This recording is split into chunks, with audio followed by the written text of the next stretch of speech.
Saudaraku yang dikasihi Tuhan, selamat pagi, salam sejahtera dalam kasih Tuhan Yesus Kristus. Kita bersyukur karena kemurahan Tuhan, kita ada dalam pertolongannya, dan memulai hari ini, di awal Februari, 1 Februari 2021, kita akan bersama belajar akan firman Tuhan, namun sebelumnya kita bersatu di dalam doa. Tuhan, terima kasih karena kemurahan dan kebaikan-Mu. Engkau memberi waktu dan kesempatan bagi kami untuk boleh bersama belajar akan firman-Mu. Biarlah dalam pertolongan Roh Kudus Tuhan, kami diberikan hikmat dan pengertian, sehingga kebenaran firman Tuhan boleh menjadi dasar dalam perjalanan kehidupan percaya kami untuk melakukan kehendak-Mu. Dalam Yesus kami berdoa. Amin. Nas firman Tuhan bagi kita dari Kisah Para Rasul pasal 21 ayat yang ke-17 hingga 26. Demikian firman Tuhan.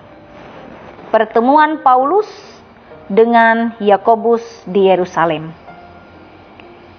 Ketika kami tiba di Yerusalem, semua saudara menyambut kami dengan suka hati.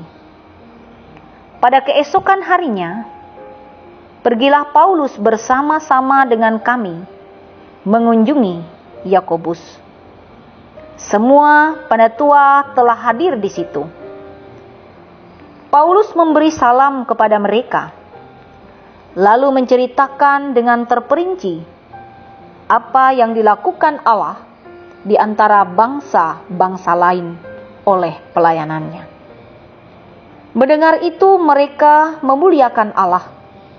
Lalu mereka berkata kepada Paulus, "Saudara, lihatlah, beribu-ribu orang Yahudi telah menjadi percaya, dan mereka semua rajin memelihara hukum Taurat.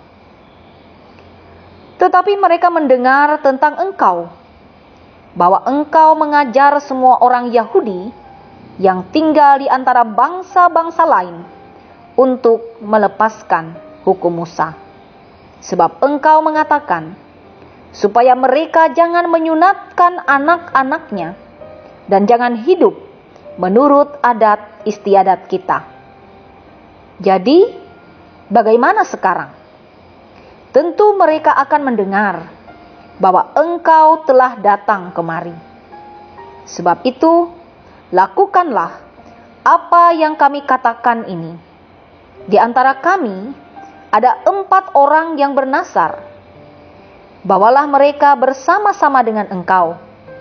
Lakukanlah pentahiran dirimu bersama-sama dengan mereka, dan tanggunglah biaya mereka, sehingga mereka dapat mencukurkan rambutnya.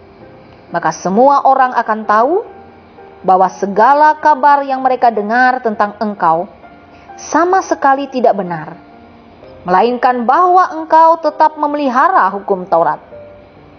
Tetapi mengenai bangsa-bangsa lain yang telah menjadi percaya, sudah kami tuliskan keputusan-keputusan kami, yaitu mereka harus menjauhkan diri dari makanan yang dipersembahkan kepada berhala, dari darah, dari daging binatang yang mati dicekik, dan dari percabulan. Pada hari berikutnya, Paulus membawa orang-orang itu serta dengan dia, dan ia mentahirkan diri bersama-sama dengan mereka, lalu masuk ke bait Allah untuk memberitahukan bila mana pentahiran akan selesai dan persembahan akan dipersembahkan untuk mereka masing-masing. Amin. Saudara yang dikasihi Tuhan,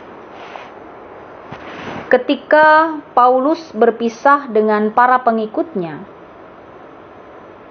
ia memikirkan betapa berat perjuangan yang akan mereka hadapi. Dapat dilihat melalui pembacaan kita bahwa bagi orang-orang dulu, hidup mereka lebih menakutkan dibandingkan sekarang. Mereka percaya sepenuhnya kepada roh-roh jahat yang melayang-layang di udara dan yang berusaha merusak manusia. Nama-nama yang Paulus sebut seperti penguasa-penguasa, pemerintah-pemerintah, dan penghulu-penghulu yang terdapat dalam ayat yang ke-12 adalah sebutan untuk berbagai jenis roh-roh jahat itu. Baginya, seluruh alam semesta merupakan medan laga. Manusia tidak hanya berjuang melawan serangan manusia, tetapi juga melawan serangan-serangan dari kuasa yang melawan Allah. Kalau kita ingat awal pekabaran Injil di bumi Kalimantan, hal itu juga pernah terjadi. Bahkan sampai saat ini, di tempat-tempat tertentu, hal seperti itu bisa ditemukan. Selanjutnya, Paulus mengungkapkan suatu gambaran nyata di hadapannya. Karena ketika ia menulis surat ini, ia berada di penjara. Dan ada prajurit yang selalu menjaganya siang dan malam, kalau-kalau Paulus melarikan diri. Paulus melihat bahwa perlengkapan senjata prajurit ini memberi suatu gambaran yang khusus baginya. Karena itu, satu demi satu disebutnya perlengkapan persenjataan prajurit Romawi itu untuk kemudian diterjemahkan ke dalam pengertian Kristiani. Yang pertama kita lihat, ia mengatakan tentang ikat pinggang kebenaran. Ikat pinggang ini melekat pada seragam dan sekaligus tempat menyandangkan pedang. Dengan demikian, prajurit itu bebas untuk bergerak. Saudara yang dikasihi Tuhan, orang lain mungkin akan menebak dan menerka masalah hidup yang sedang dan yang akan dihadapinya. Tetapi orang-orang Kristen akan bergerak secara cepat karena mereka tidak ragu lagi akan kebenaran yang ada pada dirinya. Kemudian selanjutnya, baju jirah keadilan. Orang yang berbaju jirahkan keadilan tentu kebal terhadap serangan-serangan yang menimpanya. Tutur kata saja tidak dapat menahan tuduhan-tuduhan yang dilontarkan atas dirinya. Tetapi kehidupan yang baik tentu mampu menangkis tuduhan-tuduhan itu. Kemudian selanjutnya, kasut kaki atau sandal. Ini adalah perlengkapan yang dipakai oleh orang yang siap segera bergerak, yaitu untuk rela memberitakan Injil, terutama bagi mereka yang belum pernah mendengar tentang kabar baik. Selanjutnya ia mengatakan tentang perisai. Yang dimaksud Paulus bukanlah perisai yang berukuran kecil, tetapi perisai besar yang berbentuk bujur yang biasa digunakan dalam peperangan besar. Salah satu senjata yang berbahaya dalam peperangan zaman dulu ialah anak-anak panah yang tajam dan berapi.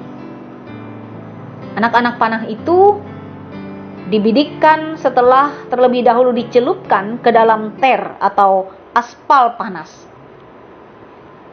Ujung anak panah yang panas itu akan dinyalakan sebelum dilepaskan dari busurnya. Perisai berukuran besar itu terdiri dari 2 lapis kayu yang direkatkan satu pada yang lain. Anak panah yang menyala itu akan segera padam jika menimpa perisai itu. Saudara yang dikasihi Tuhan, pencobaan-pencobaan atas iman kita adalah ibarat anak-anak panah itu. Menurut Paulus, iman tidak lain kecuali keyakinan penuh kepada Kristus. Jika kita berjalan berdampingan dengan Kristus, kita akan diselamatkan dari setiap pencobaan. Selanjutnya ia mengatakan tentang ketopong keselamatan. Keselamatan bukanlah sesuatu yang hanya berkaitan dengan masa lalu. Keselamatan yang dalam Kristus itu memberikan pengampunan atas segala dosa kita pada masa lalu dan memberikan kita kekuatan untuk melawan dosa pada masa yang akan datang. Kemudian selanjutnya ia berkata tentang pedang, yaitu firman Allah yang menjadi senjata kita untuk menahan serangan dosa dan sekaligus senjata kita untuk menyerang dosa-dosa dunia. Bagaimana pedang berguna di tangan prajurit, demikian juga firman Allah di dalam diri orang beriman. Perjuangan ilahi tidak mungkin kita menangkan tanpa firman Allah. Dan akhirnya Paulus menyebutkan senjata yang terbesar, yaitu doa. Ada 3 hal yang diperlukan kita dan yang dapat kita catat dari yang disampaikan oleh Paulus mengenai doa. Berdoa yang pertama harus dilakukan terus-menerus. Kebanyakan orang cenderung untuk berdoa hanya pada saat-saat kehidupan dalam keadaan tertekan, dalam keadaan penuh dengan kesulitan. Padahal doa dianjurkan untuk disampaikan terus-menerus dari hari ke hari untuk memberi kekuatan bagi kita untuk boleh menjalani hari-hari kehidupan kita. Kemudian yang kedua, berdoa harus dilakukan secara sungguh-sungguh, karena doa yang setengah-setengah tidak pernah membawa apa-apa. Doa perlu dilakukan dengan pemusatan segala daya dan panca indera hanya kepada Allah. Kemudian yang ketiga, berdoa tidak boleh hanya untuk kepentingan diri sendiri. Dan kita percaya melalui doa kita belajar untuk lebih banyak berdoa bagi orang lain dan bersama dengan orang lain ketimbang untuk diri kita sendiri. Paulus mengakhiri perikop ini dengan permintaan agar supaya sahabat-sahabatnya mendoakan dia. Paulus tidak meminta kenikmatan atau kedamaian, melainkan perkenanan Allah untuk boleh terus menyampaikan rahasia karyanya, yaitu bahwa kasihnya adalah bagi semua orang. Berdasarkan hal ini, maka baiklah kalau kita ingat bahwa setiap pemimpin, pelayan Kristen memerlukan bantuan doa dari seluruh jemaat untuk menopangnya di dalam tugasnya. Tuhan menolong kita dan memberkati kita sekalian. Mari kita berdoa. Kami bersyukur karena kami telah mendengar firman-Mu. Biarlah setiap kami boleh belajar dan melakukan kehendak-Mu dalam hidup kami. Pada saat ini, kami ingin bersama menaikkan doa kami. Terkhusus, kami berdoa bagi jemaat yang ada di Muara Laum. Tuhan tahu dan Tuhan melihat apa yang menjadi pergumulan dalam kehidupan jemaat. Tuhan mengasihi dan memberkati mereka,